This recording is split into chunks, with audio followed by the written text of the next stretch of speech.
Hola a todos y todas, ¿cómo les va? Bienvenidos y bienvenidas. Buenas tardes, bienvenidos. Hola Paola. Muy buenas. Buenas tardes. ¿Cómo ¿Esa va? voz es la de Michael Henry? Yes, yes, I am ¿Cómo back. estás, Mike? I am Bienvenido. back. Muy bien. Tenemos graduados de certificación de controller que están viniendo.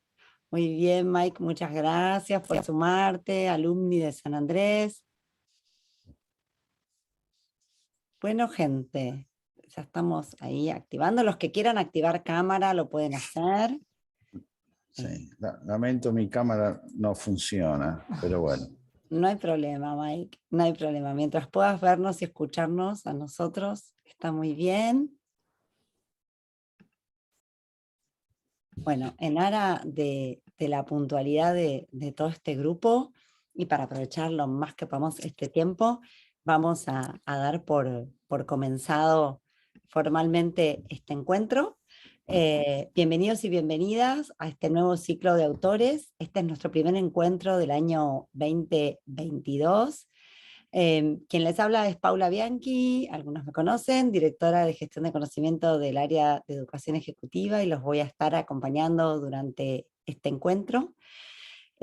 Como saben también algunos de ustedes, este ciclo de autores es un espacio que empezamos a construir a partir del año pasado, fin del 2020, en un contexto de una pandemia más fuerte, por suerte ya se está retirando, donde quisimos armar un espacio en donde compartir las producciones de nuestros profesores, de nuestros especialistas invitados, no solo dentro de nuestra comunidad San Andrés, sino abriendo la comunidad ampliada. Y así es que surgió el ciclo de autores y hemos compartido ya varios, me voy a olvidar seguro muchos, pero Big Data de Walter Sosa, Antártida de Tomás Balmaceda, que además nos encuentra hoy, Inteligencia Inteligencia Artificial de Freddy Vivas, entre otros. Así que hoy nos encontramos en este nuevo espacio para compartir el libro de Alejandra Marcota, Cómo transformar el síndrome del impostor en tu aliado. Quienes nos están acompañando es la autora, coach y speaker especializada en el aprendizaje de errores y fracasos, directora Aprender del Error. Alejandra es quien va, ahí está. Les sugiero, para quienes quieran ubicar a quienes van a estar en la suerte de mesa que tenemos, que coloquen la vista del hablante, porque tenemos fijados a la autora y a quienes la acompañan, para que puedan seguirlos mejor en el mundo de todas las caritas del Zoom. Alejandra va a compartir entonces parte de su reflexión sobre este tema del síndrome del impostor, como parte de su análisis y sistematización de conocimiento al respecto y de su propia experiencia personal. Va a estar para ello acompañada por Lina Zubiría, que es profesora de educación ejecutiva de nuestra universidad, coordinadora académica de varios de nuestros programas, es facilitadora de transformaciones organizacionales por pasión, docente por vocación y coach por desafío, tal como ella lo define. Además de Lina, como les dije, está Tomás Balmaceda, que también es profesor de educación ejecutiva de nuestra universidad, es doctor en filosofía, periodista y docente, y Aldana Otero, que es registradora gráfica, ilustradora y visual thinker, que si bien, si no me equivoco, ha participado también en este libro junto a Alejandra, y después nos va a dejar una suerte de regalo al final. La idea de ahora es entonces, como les dije, es compartir una hora, 60 minutos de encuentro, hasta las 18 horas. Les pedimos que mantengan los micrófonos silenciados mientras ocurre el momento de encuentro, y dejamos el chat para que puedan ustedes allí poner sus comentarios y sus preguntas. Vamos a dejar un espacio hacia el final reservado para poder compartir tanto comentarios como preguntas que quieran hacerle a Alejandra o al resto de los panelistas o expositores. Este es un momento especial de las 5 de la tarde, nos regalamos en este día lluvioso ya en algunas zonas, con tormentas que se avecinan en otras. Yo estoy en Núñez Saavedra, todavía hay un poquitito de sol, pero en esta tarde nos regalamos esta hora para compartir este libro, para compartir entre colegas, en la comunidad que formamos parte de todos. De manera que si pueden dejar sus celulares este ratito de lado y nos ponemos y nos compenetramos con esta tarde en donde vamos a compartir un diálogo, una suerte café informal entre la autora y los aquí invitados. Así que sin más, le paso la palabra a Tomás y me uno a compartir esta linda tarde. Muchas gracias a todos y a todas por estar acá. Muchísimas gracias, Paula. Gracias a todos. Miren todos los que somos. Si alguien como yo se acaba de acordar que tenía ropa en la terraza, yo fui, bajé rápidamente, así estamos más tranquilos. Les aseguro que lo que vamos a vivir en este ratito de la tarde que vamos a compartir juntos va a ser muy especial.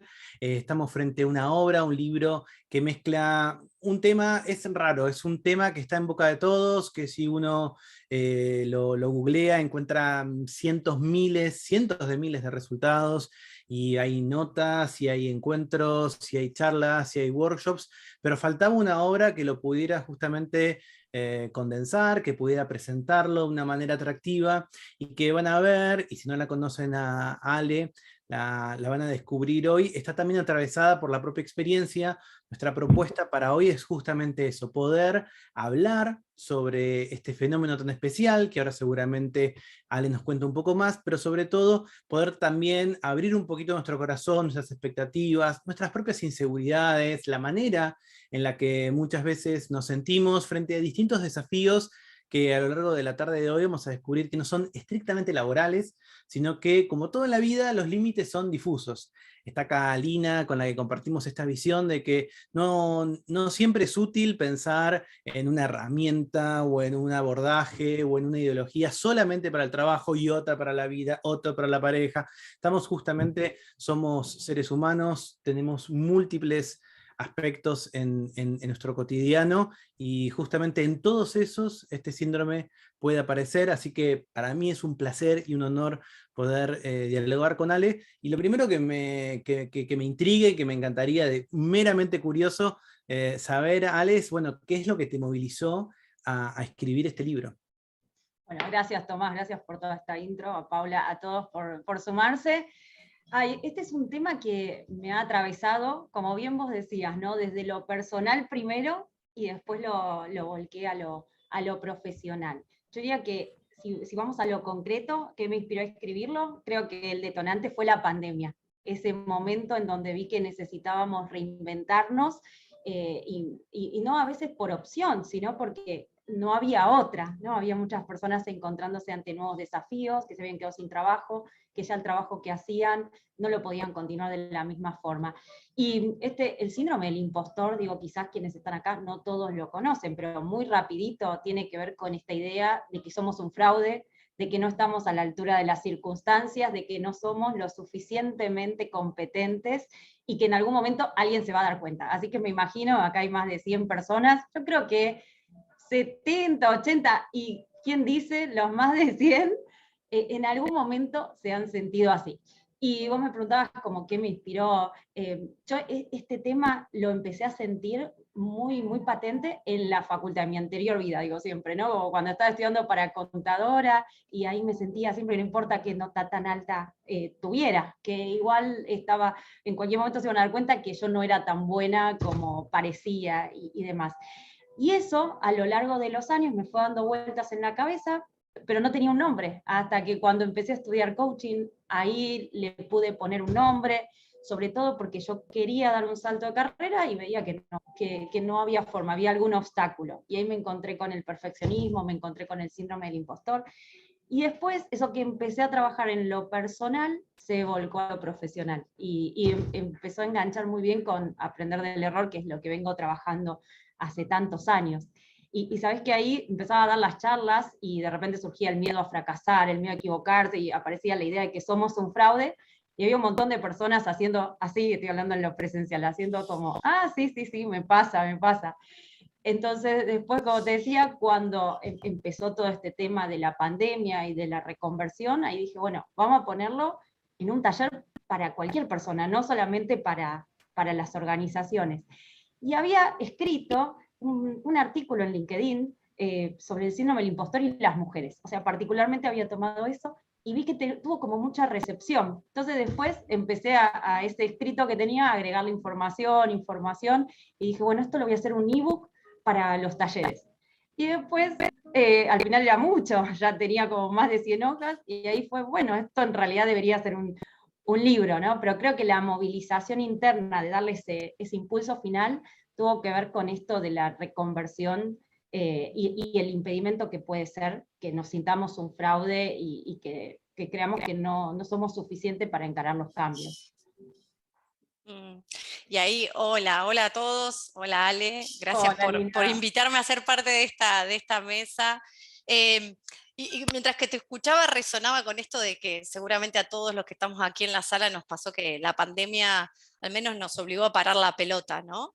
Y justo cuando te escuchaba, debo reconocer que después de leer todo el libro, como que el libro me obligó también a mí parar la pelota sobre lo que yo reflexionaba o lo que yo creía que era el síndrome del impostor, ¿no? Y aparte ya esa palabra síndrome es como que te da, no sabes qué va a pasar.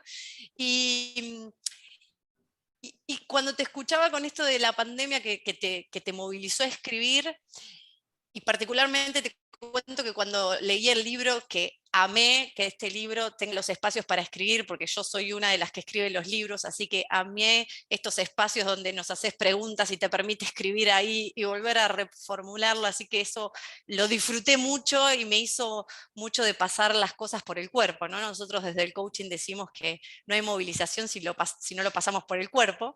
Y ahí la pregunta que tengo para hacerte, en función de lo que a mí me pasó cuando leí el libro, es, después de leer este libro, me pregunto si es que yo me siento o me he sentido una impostora, o si definitivamente las creencias que yo traje conmigo, mi historia, lo que alguna vez me dijeron que tenía que ser, me afectó a este síndrome, ¿no? Y en ese sentido, ¿cuál es tu mirada? Que algo lo dejas entrever en el libro, pero me gustaría ahora, aprovechando que tengo a la autora mano a mano, preguntarte eso, ¿no? ¿Cómo crees que estas creencias, nuestra historia, ¿no?, que nos define, pueden marcar este síndrome en nosotros? Bueno, acá, Lina, un poco trajiste esto de las creencias, y para poner en contexto, lo que suele suceder cuando nos sentimos impostores o un fraude es que tenemos expectativas súper altas de nosotros mismos, ¿no? Quizás estas expectativas fueron de otras personas, eso puede pasar porque vos traes lo de el entorno y nuestra historia familiar, puede ser que hayan sido de otras personas, pero de algún modo las incorporamos, ¿no? Entonces ahora pasan a ser nuestras y por eso yo propongo empezar a trabajarlas. Pero claro que empezar a detectar cuáles son esas creencias que tenemos de nosotros mismos nos ayudan para empezar a trabajarlo. Y por ejemplo, para empezar a meternos, ¿no? Esta idea de que tenemos que hacerlo todo perfecto. Vos, Lina, que trabajás tanto en organizaciones, te encontrarás con que de repente no, creemos que tenemos que hacer todo perfecto, y si no lo hacemos perfecto, no vale. Entonces un montón de veces nos paralizamos o nos esforzamos un montonazo para hacer algo, porque si no, no vale. Y entonces ahí nos sentimos un fraude, o tenemos que saberlo todo. Acá estamos en un ámbito en donde muchas personas pasaron por el ámbito académico, debería saber todo, tendría que tener un título más, ¿no? O a veces también esto, ahora creo que cada vez más, una de las creencias que también analizaba, esto de que tenemos que ser muy originales y todo el tiempo innovar y hacer algo distinto, cosa que también nos puede estar presionando hacia eso. Entonces, en función de esto que vos decías, también creo que está bueno traer la idea de que se llama síndrome, ahora se está tratando de llevar también un poco a experiencia, fenómeno, ¿no? Porque muchas veces se lo confunde con un tema de salud mental, y no, más que nada es algo situacional, que se dispara en algunos momentos, ¿sí? A veces, por ejemplo, cuando estamos ante un desafío, cuando estamos ante un ascenso, le pasa mucho a las personas que están por tener un ascenso, que están cambiando de carrera, que se van a otro lugar a trabajar, por ejemplo. Entonces, esto también está bueno empezar a entender que nos aparece en ocasiones y en ocasiones no. Pero las creencias, puede ser que en algún momento, por ejemplo, la creencia de la perfección puede ser que en algún momento me haya sido funcional, y acá lo pongo en primera persona, ¿no? Yo siempre digo que soy una perfeccionista en recuperación. En algún momento puede haber sido funcional, y desde chiquita puedo haber estado en un entorno tal vez en donde eso podía ser funcional, a veces para que uno lo acepten, para pertenecer a distintos grupos, puede ser, o esa es la idea que uno tiene, pero pues en algún momento uno dice, esto no me está sirviendo, no me está haciendo funcional a la vida que quiero, vienen estos cambios, no viene la pandemia, queremos cambiar de trabajo, y ahí necesito empezar a trabajarlo. Y quizás esa la empiezo a trabajar, pero tal vez empiezan a aparecer otras como más resonantes, como por ejemplo que las cosas me tendrían que salir fáciles y no me tendría que equivocar, ni tendría que tener obstáculos, ¿no? Casi como por arte de magia. Entonces creo que va siendo algo artesanal. Algunas creencias las tenemos más de chicos, otras, tal vez en función del entorno y de nuestras vivencias, también van apareciendo y van tomando más fuerza. Y vos sabés que me quedo pensando en esto que trajimos, y hablando de las creencias, y quería invitar a la conversación a Aldana, que si anda por ahí. Aldana Otero es la persona que me acompañó en este viaje, dibujando, haciendo el registro gráfico. Y Aldana la conozco desde hace años, cuando no hacía estos registros gráficos profesionalmente. Y con ella compartí varias charlas de esto de escribir el libro, y me lo imaginaba siempre con algún dibujo de ella, algún gráfico de ella. Y así como vos decías, Lina, que esto tiene ejercicios, tiene desarrollo conceptual, pero tiene ejercicios, y además tiene también unos registros hermosos que hizo Aldana. Entonces, si Aldana está por ahí, les quería mostrar, por ejemplo, tiene algunos gráficos que ella ha hecho, y me gustaría, Aldi, invitarte a la conversación y que nos cuentes cómo fue el proceso desde ese momento en que dije, Aldi, quiero que hagas los registros, los resúmenes de este libro, y que seas parte ahí con tu arte, como siempre digo. Bueno, hola Ale, hola, bueno, buenas tardes. Bueno, gracias sobre todo para empezar por invitarme a este espacio. Bueno, la verdad es que fue un desafío muy grande, vos lo sabés bien, lo hemos hablado varias veces, cuando me propusiste esto de graficar el libro. Para mí los libros los graficaban personas que se dedicaban a esto, ¿no? Personas que la tenían súper clara, y yo no tenía eso. Entonces, cuando vos me propusiste esto, para mí fue un desafío muy grande enfrentarme a esto, a esta creencia madre de la competencia, ¿no? De si yo estaba a la altura, de si yo realmente podía asumir este desafío. Así que nada, eso fue lo primero que tuve que enfrentar en este proceso, con tu apoyo, que fue clave, que siempre estuviste ahí motivándome, apoyándome, escuchándome todas estas dudas que me surgían. Y bueno, y después una vez que te dije que sí, que arrancamos, que empezó este proceso, bueno, fue también el ir encontrándome en tus palabras y en todo lo que iba leyendo y lo que iba resumiendo, era ir encontrándome a mí misma, todas estas creencias que tenía, todos estos procesos inconscientes por ahí que por ahí uno, o sea, los tiene esto, ¿no? Como medio escondidos, entonces como que convive con ellos sin tomar real dimensión de cómo lo limitan, de cómo por ahí yo rechazaba propuestas o proyectos o procrastinaba.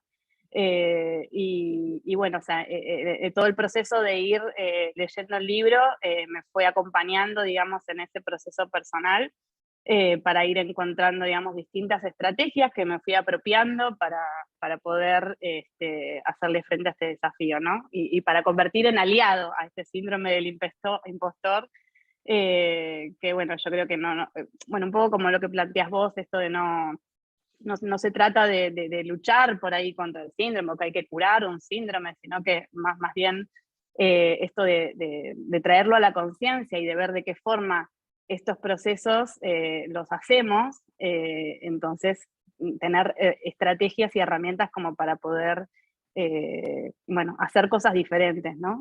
Sobre todo en mi caso fue esto, o sea, fue animarme a aceptar desafíos mayores, como estar acá hoy hablando con todos ustedes, que también me súper desafía y me muero de vergüenza, y sin embargo, gracias a tu libro yo creo que bueno, es que me permito, digamos, estar acá, y que está todo bien si uno se equivoca, y si me quedo en blanco, bueno, me quedo en blanco.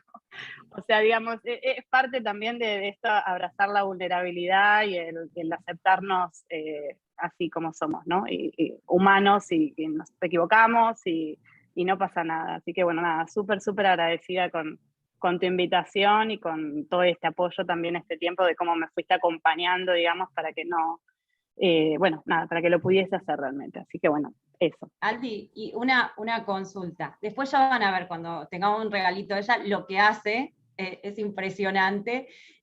¿Alguna estrategia así en estos momentos en que decías, yo qué estoy haciendo, dibujando, por ejemplo?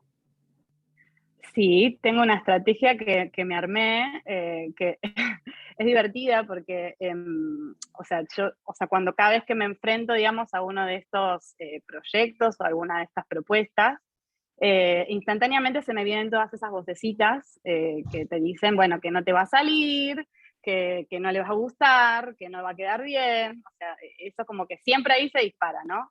Entonces me armé como una frase que le digo yo súper poderosa, que es cuando voy a empezar estos desafíos, me digo a mí misma que yo soy buena haciendo eso. Entonces, no es que sea verdad, ¿no? Como tampoco son verdad las otras vocecitas, o sea, es que contrarrestan el peso de esas vocecitas y es como que me lo permito asumir con más tranquilidad, ¿no? Y no tan nerviosa o sufriendo la posibilidad del error. Entonces, nada, esa fue una estrategia que me quedó a partir del libro de decir, bueno, o sea, voy a hacer, digamos, balancear esto, está bien. O sea, por un lado tenemos estas vocecitas, pero también puedo decirle algo que me empodere, ¿no? Y que lo contrarreste un poco. Así que, bueno, esa por ahí es mi estrategia secreta antes de empezar un proyecto. Gracias, Aldi, porque esta es un poco la propuesta, ¿no? Saber que esas voces pueden aparecer, pero empezar a ver cómo las manejamos y que eso ya no sea un obstáculo en el camino y que podamos hacer lo que sabemos hacer, lo que nos gusta hacer, sin darle tanta importancia. Y siempre decimos con Aldi que vamos a hacer algún vivo que se llame Cómo hacer un libro sintiéndonos impostoras, ¿no? También con la editora, ¿no? Porque aparece esa voz. ¿Y quién sos vos para escribir? ¿Y quién sos vos para dibujar? ¿Y quién sos vos para? ¿no? Entonces está bueno empezar a manejarlo. Gracias, Aldi. Y quiero aprovechar también a quienes están invitados. Tomás, ¿alguna vez te sentiste así un impostor? ¿Y qué hiciste? No sé, contanos alguna. Sí, recontra. Y el libro también me hizo reencontrar con eso y tratar de atar cabos. Para mí, básicamente, yo estudié filosofía, vengo del mundo de la academia más tradicional, y la academia, así como cualquier estructura verticalista, un poco funciona a partir de hacerte sentir un impostor, ¿no? Porque tenés que validar un montón de conocimientos, tenés que validar tus ideas, y en ocasiones parte de poder validarlas y sentirte bien y no sentirte un impostor es incluso la postura, cómo te vestís, cómo haces.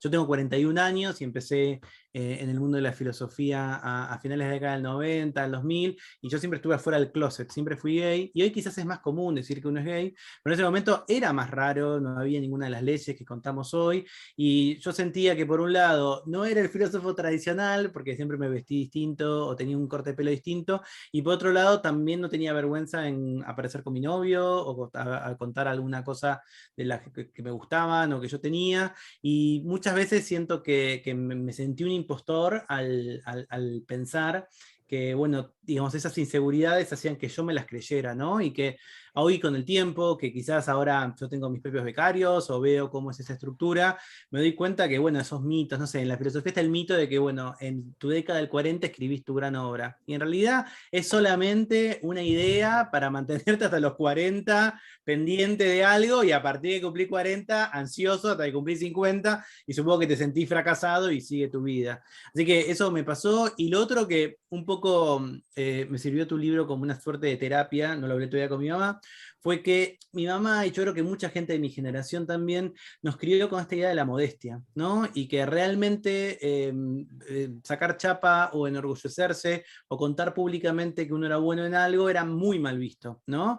Y ahora uno está en redes sociales con nuevas generaciones que les encanta decir que son los mejores, que son los campeones.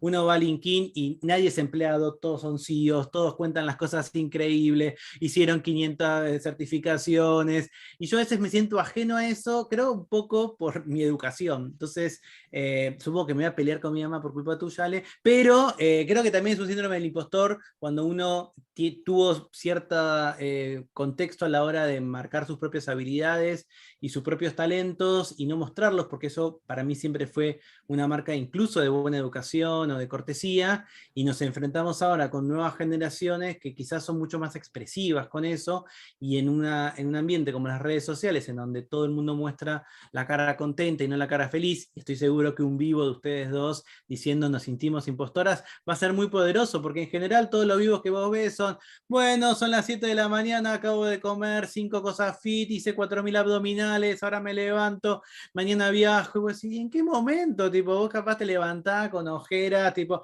la rutina facial, tengo 50 entrevistas. Difícil, pero bueno, yo muchas veces me he sentido y todavía me siento un impostor.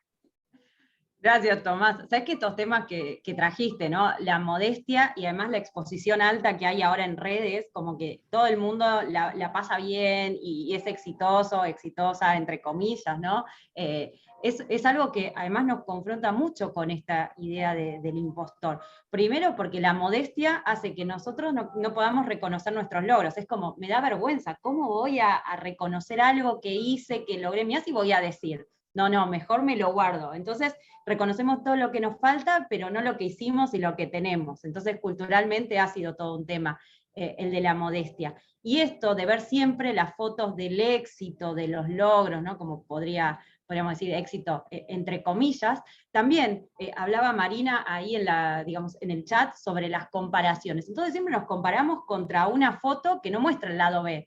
No ve las dificultades, los obstáculos, los errores, lo que tuvimos que pasar. Es siempre esa foto fantástica. Entonces, claro, nos sentimos un fraude, esto que decías vos. O sea, ¿cómo puede ser que hay otra gente que a las 7 de la mañana hizo de todo y yo todavía estoy en pijama tratando de despertarme y ver de qué se trata, ¿no? Así que gracias, Tomás, por eso. Y vamos a ir a Lina. Lina, ¿te sentiste alguna vez una impostora? Y si es así, ¿qué hiciste? No, me voy a tirar en este instante del balcón, porque entre escuchándolo a Tomás y escuchándolo a Lana, cada vez más impostora me siento. O sea, me resoné con todas sus historias, ¿no? Y también un poco esto, yo creo que nos enseñaron esa falsa modestia. Creo que Tomás, a tu mamá y a mi mamá la vamos a mandar al mismo psicólogo, pero además nos enseñaron, o quizás en el contexto, con Tomás compartimos que somos del interior, entonces hay todo un mundo bagaje, aquellos que vengan del interior capaz que se ven reconocidos con esto que voy a contar, de que también creo que, dice que no se escucha bien, ¿me están escuchando bien? Se te corta un poco, Lina, si querés apagate la cámara para que se llegue mejor el audio. Ok, a ver, ahí, ¿se escucha bien? Sí, mejor. Ahí mejor. Mejor, ok. Lo que decía es que también siento que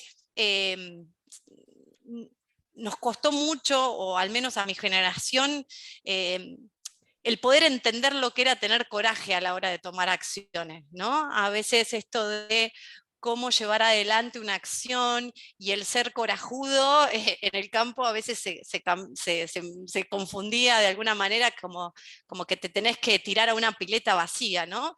Y quizás con el recorrido yo fui aprendiendo también que el coraje no es ser un efecto suicida, como recién dije, de tirarme del balcón, sino también el coraje tiene que ver con reconocer lo que tengo y lo que no tengo, ¿no? Y desde ahí poder tomar esas decisiones también. Y yo sí me he sentido una impostora, pero también puedo hoy con reconocer, mientras que lo escuchaba a Aldana, me acordé de una frase que me dijo Enrique Timó, fue mi director de la primera tesis de grado, un académico de la hostia, que lo tuve en UADE, y cuando fui a dar mi primera clase como ayudante de él, Enrique me miró y yo estaba re nerviosa y le decía, Enrique, que yo no voy a poder, se me van a caer los pantalones, no voy a poder, no voy a poner. Y Enrique me miró y me dijo, vos entrá al aula y pensá que todos los que están ahí saben menos que vos. Y yo en ese momento dije, ¿qué me dice? ¿Cómo voy a decir eso? Si no sé si saben más, menos, yo soy la que no sé, ¿qué hago acá? Y era toda una controversia.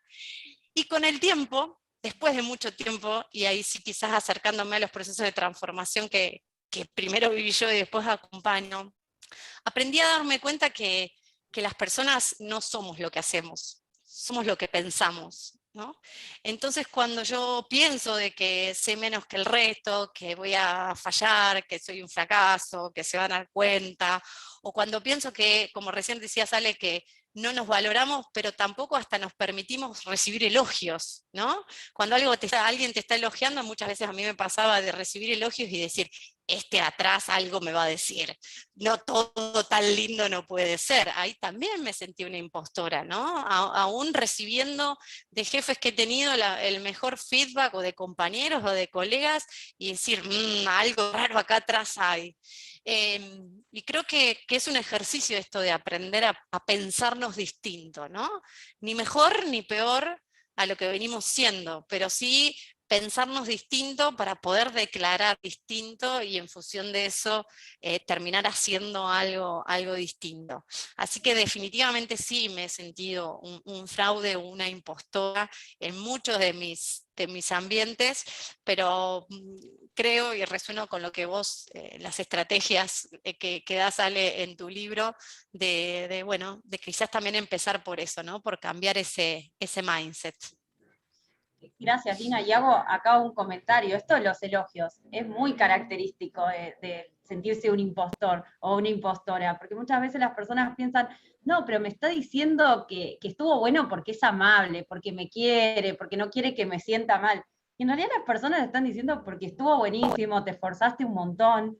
Entonces, por más que esperemos que los otros nos elogien, en realidad cuando lo hacen no lo podemos tomar, porque nosotros no sentimos que eso tiene valor, o porque teníamos expectativas tan altas que nos comparamos y siempre estamos en deuda. En parte por esto que trajo Tomás, ¿no? La modestia juega, por supuesto, vemos quizás los errores que cometimos y los amplificamos un montón, y lo que estuvo buenísimo lo achicamos y no le damos ningún valor, ¿no? Entonces está bueno reconocer también eso que en automático respondemos cuando nos dicen que algo estuvo bueno, ¿no? Gracias, en vez de decir gracias decimos, no era nada. No, sí, hacerse cargo y decir, sí, gracias por esto, y preguntar a las otras personas, ¿no? También, ¿qué ven en nosotros para empezar a incorporar esa mirada? Porque si no, por más que nos elogien y nos felicitan, si nosotros no lo vemos, bueno, va a ser muy difícil. Eso es súper, súper característico. No, mirá, y Ale, estamos en una época multitasking, o sea que además, si ven el chat, van a ver que hay un montón de comentarios. Recuerden que sobre el final hay un espacio de preguntas, así que las pueden ir juntando ahí. Paula las va a ir recogiendo. Tenemos, como le dijimos, un regalito de Aldana que está ahí anotando. Yo cuando dije que me sentía en terapia, la veía escribiendo. Lo peor que pasa cuando el terapeuta empieza a escribir, y yo nombré a mi vieja y vi que se le dislocó la mano escribiendo. Me da un poco de miedo que va a ser el regalito con respecto a eso. No, yo pensaba un poco inspirado por lo que contaba Lina, algo que vos también tocás, ¿no? En tu libro, esta idea del miedo al miedo, ¿no? El miedo a tener miedo, porque de alguna manera también cuando uno empieza un proyecto, lo muestra o termina convencido, ¿no? Haciendo algo, en ocasiones tiene ciertas expectativas. ¿Vos por qué pensás que en general le tenemos, ¿no? Miedo al miedo? Yo creo que porque el miedo es una emoción súper relacionada con el síndrome del impostor, ¿no? El miedo y la vergüenza están ahí a la orden del día. Y creo que, yo siempre digo que vivimos como una sociedad tipo Instagram últimamente, que parece que hay que estar, lo que traíamos un poco antes, ¿no? Esto de la imagen, de estar siempre bien, que hay emociones, la alegría, ¿no? Como estas emociones son súper vendibles y todo el tiempo así. Y cuando uno está triste, cuando tiene miedo, este tipo de cosas no las puede hablar, qué bajón, ¿no? Te sentís, estás en duelo, culpa, que pareciera como, qué bajón, eso no vende, no lo puedo compartir. Y me parece que en nuestra sociedad tenemos como una asociación con el miedo de no hay que tener miedo. Primero, no hay que tener miedo. El miedo es una emoción básica que nos acompaña en nuestra supervivencia desde que estamos acá, ¿no? Entonces, no hay que tener miedo, lo único que hace es que nos sintamos mal ante eso, como que nuestra imagen se va a ver perjudicada, porque tener miedo es de cobardes, es de débiles, te van a tocar un punto débil si tenés miedo, ¿no? Entonces yo creo que ahí hay varias cosas, varios temas que son más culturales que tenemos que desandar, porque si lo tapamos, lo único que estamos haciendo es no darnos cuenta de qué nos está diciendo esa emoción. Entonces, creo que ahora en nuestra sociedad se está empezando a hablar más de las emociones, ¿no? Y el miedo siempre nos habla de que hay algo valioso que podemos perder.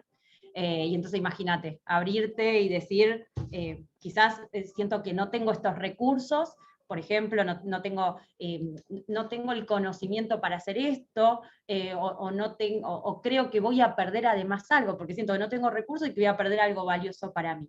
Entonces creo que ahí se pone en juego la vulnerabilidad, el abrirse, el que me vean, qué va a pasar con mi imagen una vez que abro este tema. Y creo que estamos en una sociedad que ha valorado mucho la imagen, el éxito, entre comillas, ¿no? Y esto de la vida según Instagram. Entonces creo que hay un camino por desandar, y vuelvo a lo que hablaste al principio, ¿no? Esto de integrar la vida profesional, la vida personal, es una vida, y me acordaba de cuando empecé a trabajar, que un día yo estaba como, no estaba bien, y me acuerdo del contador de la sucursal en donde trabajaba, me dijo, las emociones afuera, ¿eh? O sea, cuando cerramos, afuera. Y eso, por suerte, estoy hablando hace más de 20 años, por suerte creo que en parte va cambiando, pero integrar el mensaje, el miedo nos dice que quizás tenemos que prepararnos para algo. Entonces, cuando empiezo a abrir la conversación del miedo, empiezo a darme cuenta que quizás me tengo que preparar para algo, o quizás no, era un miedo infundado. Pero creo que tiene que ver mucho esto cultural, y bueno, y la idea es empezar a desandarlo. Y ahí, Ale, escuchándote con lo cultural, y también cuando decías que tu primer escrito tuvo que ver con el síndrome y las mujeres, recordaba que mi padre es veterinario, y yo le dije que quizás algún día me hubiera gustado, cuando era chica le decía, voy a ser veterinaria, y recuerdo los mandatos familiares de que veterinario es cuestión de hombre, me decían, así con voz impostora, veterinario es cuestión de hombre. Debe ser por eso que ahora odio a los animales. Bueno, lo voy a tratar con mi psicóloga, pero digo, ¿qué tanto hay de esta relación? Y quiero aprovechar esa experiencia de que arrancaste esto haciendo esa vinculación del síndrome con las mujeres. ¿Qué sentís, qué relación existe entre este síndrome y las mujeres, o por qué empezaste a escribir sobre esta relación, entendiendo también esto cultural que traes ahora, ¿no? Bueno, porque, ¿sabes qué? Digamos, al principio, este síndrome o esta idea del fenómeno del impostor se descubrió hace más de 40 años. Y este término lo pusieron 2 psicólogas en Estados Unidos que estaban trabajando con un grupo de mujeres, que ellas consideraban muy exitosas, pero que las mujeres no se reconocían a sí mismas como, me dejaron entrar a la universidad o este programa, pero porque se equivocaron, o porque al final la evaluación era muy baja, ¿no? Cosas de ese estilo, lo que podemos ver hoy. Entonces, siempre, sobre todo en sus primeros años, tuvo como mucha vinculación con las mujeres este síndrome. Se habla también del síndrome de la impostora. De hecho, cuando yo empecé a dar las charlas y demás, en general me llamaban para grupos de mujeres. O sea, vamos a dar esta charla para mujeres. Ahora, después, cuando empecé a meterme y buscar como información más actual, porque algo que me empezó a pasar es que en las charlas venían también hombres, y la conversación, o sea, la conversación cada vez se sumaban más. Y entonces empecé a ver, y las estadísticas al principio reflejaban que las mujeres eran mucho más las que las sentían en relación a los hombres, y ahora esos porcentajes se van acercando, y es probable que sea también porque ahora hay un animarse más a hablar de estos temas y una conexión con la vulnerabilidad. Pero, sin embargo, en el caso de las mujeres, sigue siendo más limitante. ¿Y por qué es esto? Porque, como vos traías en parte con tu ejemplo, ¿no? de tu papá, hay algo cultural. Por un lado está esto de las expectativas digamos, de roles, ¿no? En los últimos años, en las últimas décadas, diría yo, las mujeres se volcaron más que nada al trabajo fuera del hogar.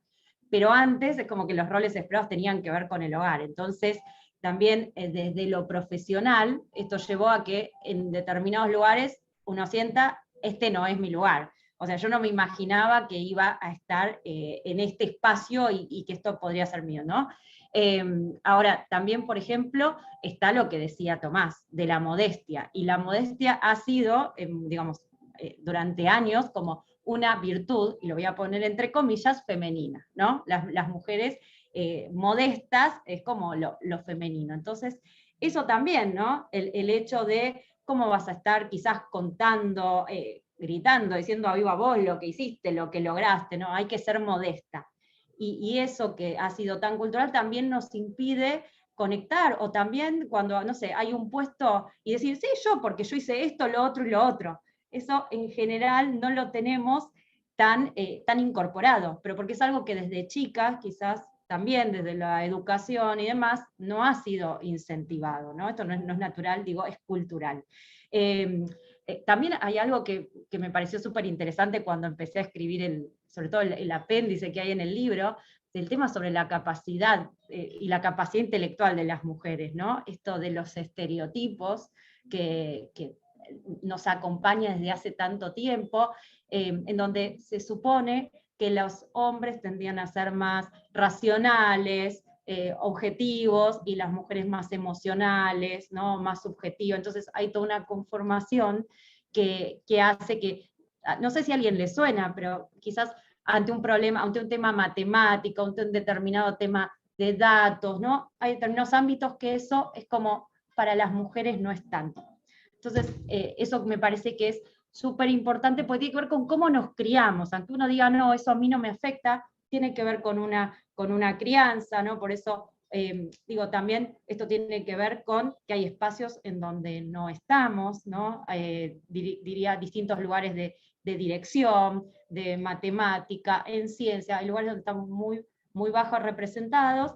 Entonces ahí eso influye también, y tiene que ver también con los modelos de rol, con ver que ese espacio, de nuevo, no es para mí. Entonces hay como una constelación de factores que hace que sea más limitante, porque tiene que ver con la cultura, y de repente uno tiene que empezar a desandar ese camino y trabajarlo. ¿Va? Como dice Marina en el chat, va cambiando, de a poco, pero va cambiando. Por eso lo quería visibilizar, porque bueno, es algo que ojalá que lo vayamos viendo cada vez más claro y podamos ir cambiándolo, ojalá más rápido, ¿no? Ale, estamos entrando en la recta final de este encuentro. Miren, nadie se fue, estamos todos prendidos ahí mirando. Va a haber un espacio ahora para preguntas. Te hago una última pregunta yo, cortita la respuesta, me tengo que poner ahí un poco porque faltan las preguntas de quienes nos están viendo y también lo que está armando Aldana. Hablaste del apéndice justamente del libro sobre el síndrome del impostor y las mujeres. Hay otro apéndice que a mí me llamó mucho la atención y que creo que a muchos de los que están acá les va a interesar, que tiene que ver justamente con este fenómeno a nivel organizacional, ¿no? Y qué pasa, qué característica tiene o qué suma que un líder pueda asumir que tiene miedo. Bueno, puede sumar muchísimo, porque, digamos, esto del miedo, de la vulnerabilidad, del conectar con estas situaciones, creo que abre la conversación para las otras personas, ¿no? Para que en equipo podamos hablar de que esto es lo que nos está pasando, de que si nos están pidiendo un nuevo desafío y no tenemos los elementos para hacerlo, poder decirlo, porque justamente una de las situaciones, voy un poquito para atrás, ¿por qué este apéndice? Porque yo digo, bueno, lo trabajamos todo desde lo personal, pero llega un momento en que vamos a un entorno y quizás ese entorno incentiva el síndrome del impostor, o lo hace como surgir, esto que a mí no me pasaba tanto, de repente lo veo. Entonces justamente cuando tenemos liderazgos o entornos que pueden fomentar el síndrome del impostor, en donde no podemos hablar de estas situaciones, bueno, ahí esto creo que es importante empezar a trabajarlo, ¿no? Y estos entornos, rápidamente, a veces son entornos en donde se resaltan mucho los errores, y lo que hiciste bien, bueno, era porque había que hacerlo bien, entonces uno conecta de vuelta con esto de todo lo que hace mal, entre comillas, o lo que se equivoca, y no lo que hace bien, donde todo el tiempo está, viste, como con el ojo en lo que falta, y si no es perfecto no vale, y entonces tardan en salir las cosas, y uno va y le devuelve al jefe o a la jefa, y te dice, no, todavía le falta, y vas y volvés, y nunca es suficiente. Entonces, donde, por ejemplo, vos hablabas también de del liderazgo. Bueno, cuando las dudas nunca son bienvenidas, ¿viste? Vos tenés una duda, querés preguntar algo, y es como, esa pregunta es tonta, deberías saberlo. Bueno, listo, te impacta directamente en la creencia que habíamos hablado, tendría que saber todo, no tendría que preguntar nada. Está todo el mundo queriendo preguntar, pero nadie se anima. Entonces, estos líderes que no habilitan estos espacios, bueno, pueden estar influenciando en que nos sintamos impostores. Por eso, fundamental, igual primero, poder detectarlo en uno y trabajarlo, pero estaría buenísimo que en los entornos laborales, educativos, ojo, digo, ¿no? Entornos en general se pueda trabajar también esta temática. Súper Bueno, Pau, interesante, ¿no? sí. Ahí te iba a decir, Tom, que hay tantas preguntas en el chat que agradecemos todos los comentarios, que estaría bueno ahí, Pau, quizás retomar algo del chat y ver si podemos compartir o si tienen alguna pregunta puntual para Yo te digo hacer, una que quieran, así aprovechamos últimos Una que a mí me gustó, Sí. Aileen, yo ya te empiezo a elegir, Pau. Tipo, Dale. Aileen dice, ¿el síndrome de impostor está ligado al nivel de seguridad o inseguridad personal, a la autoestima? O sea, ¿alguien con alta autoestima puede de todas maneras sufrir el síndrome del impostor?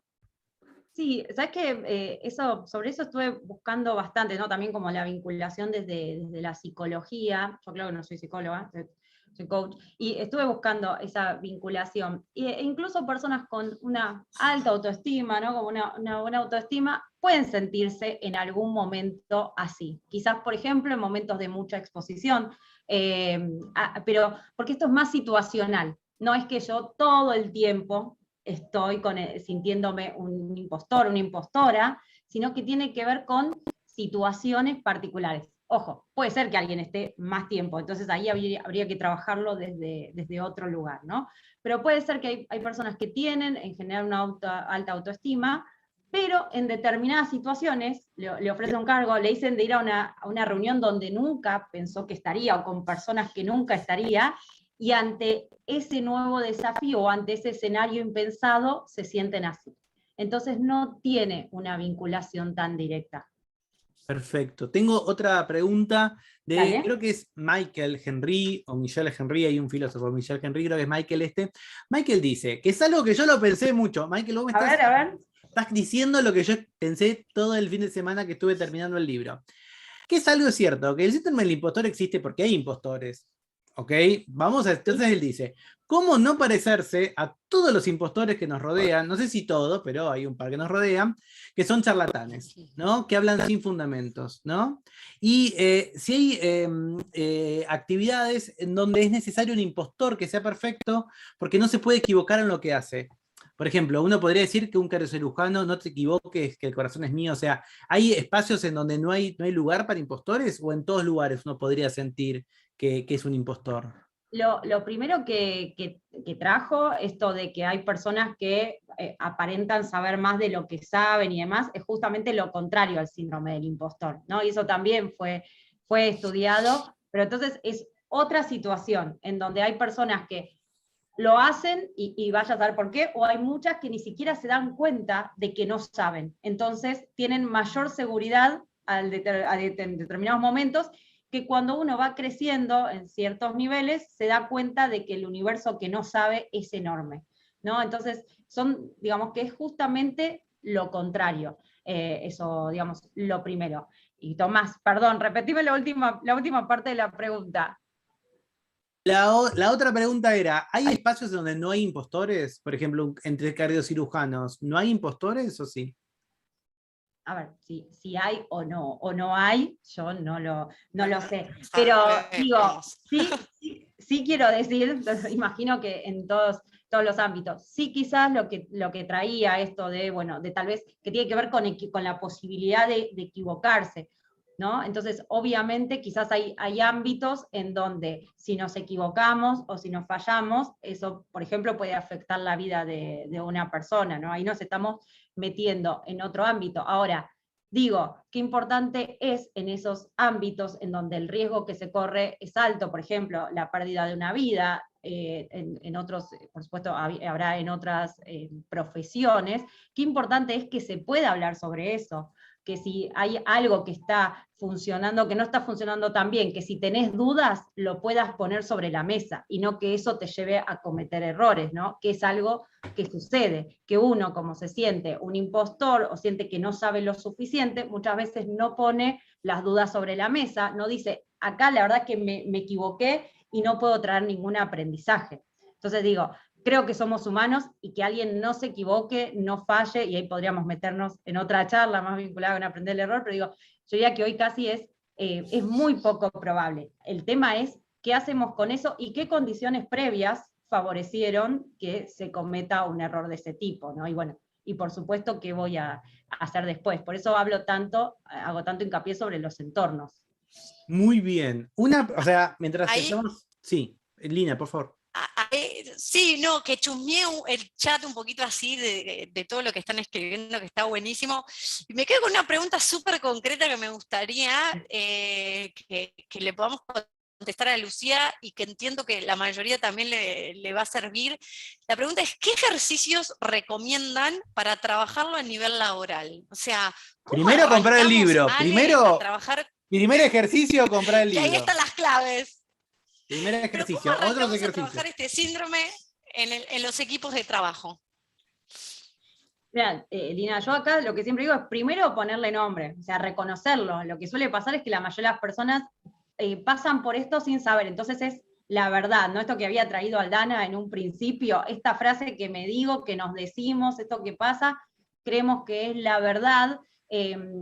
También el hecho de ponerle nombre y de poder compartir, de poder hacer una conversación honesta sobre esto.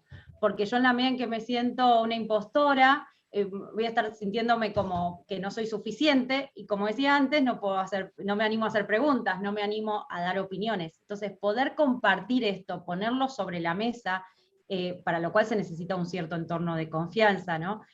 Creo que eso es clave. Así que construir espacios de confianza, lo cual implica lo que hablamos antes, del miedo también, ¿no? ¿Qué pasa con esto de ser vulnerables, de poner sobre la mesa los miedos que tenemos, de lo que estamos pensando? Yo creo que eso ya es un montón. Después hay, por supuesto, distintas dinámicas que uno puede trabajar.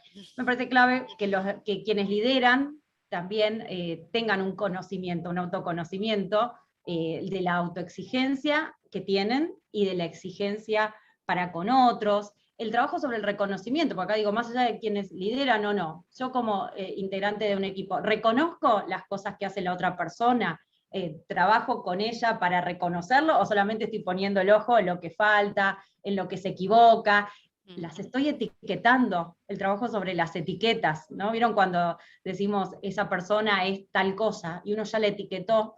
Bueno, si esa etiqueta, digo, a veces uno dice, pero es una etiqueta positiva, dijo que la inteligente del grupo, la sabelotodo del grupo, por ejemplo. Claro, pero imagínate que si uno vive bajo esa etiqueta, la persona inteligente del grupo quizás no se anima a preguntar porque su imagen se cae. Entonces, el trabajo también sobre las etiquetas propias y de los otros es algo, me parece interesante para empezar a trabajar en los equipos. Y las comparaciones. Bueno, voy a seguir nombrando cosas. Las comparaciones. Y ahí creo, Ale, también que está bueno acercar esto de que cuando decimos trabajar a nivel organizacional parece tan grande que al final nunca lo terminamos haciendo, ¿no? Y un poco lo que nosotros trabajamos es esto de empecemos por el metro cuadrado, ¿no? Hablamos de coraje, hablamos de humildad, pero también hablamos de honestidad, ¿no? Ser honesto con uno mismo y poder desde ese metro cuadrado empezar a trabajar con mis propias conversaciones de confianza, con el colega. No tengo que resolver el mundo, ¿no? No ponernos el mundo a nuestras espaldas, sino simplemente el metro cuadrado nuestro, que ya es un montón. Sí, tal cual. Por eso digo, a veces esperar que las organizaciones, que los entornos, que mi jefe, ¿no? Mi jefa cambie, bueno, está bien, pero necesito empezar por mí, eso es clave. Por eso la visión de qué estoy haciendo para que mi equipo, ese síndrome o esa idea de que somos impostores, no crezca, sino que vaya bajando. Parece que empezar a preguntar y ser más conscientes de nuestro día a día puede ayudar muchísimo. Muy bien, creo que estamos llegando a los minutos finales y me parece que es momento entonces de ver qué estuvo pensando con su lápiz y su tablet Aldana acerca de todo lo que estuvo escuchando y viendo. Así nos lo llevamos, lo vamos a estar compartiendo después en nuestras redes. Recuerden que pueden encontrarla a Ale en su web. Ale es alemarcote.com, ¿no? alemarcote.com y Ale Marcote en todas las redes, creo. Ale Marcote o Alejandra Marcote me encuentran ahí en distintos lugares. Ale Marcote OK en Twitter, Ale Marcote en Instagram. Así que si quieren compartir algo de esta charla, también súper bienvenidos. y qué nos deparará el dibujo de Aldana. Ay, Dios. Avísame, Ale, ¿comparto? Dale. Dale.